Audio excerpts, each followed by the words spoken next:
قطعه‌ای ضربی زیبا و سحرآمیز، ملودی شکوهمند و سرشار از خاطره باگین بشگرد را کامل می کند و همدلی مردم مکران را با جهان پیوند می زند. جادوی دستان پهلوان رسول بخش زنگشاهی با خویشاوندی سروزش آنچنان هنگامه‌ای در این ملودی برپا می کند که هوش از سر همگان می رو باید و خاطره‌ای که پهلوان این گونه بیان می کند: پهلوان قادر بخش زیبانواز و جادو آفرین سروز که پدر بزرگ مادری من بوده، به دلیل بیماری یا حادثه‌ای دست راستش فلج گشته و از عدم توانایی دستانش در نواختن سروز به مرحله جنون میرسد و با دعا و تضرع و اشک ریزان از حضرت حق طلب سلامتی می کند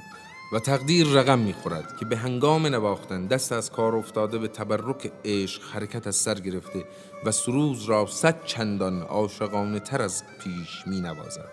وه که چه اعجازی دارد این موسیقی که با دست خسته بسته افلیج آن می کند که اعجاز عصای موسی پیر با نیل.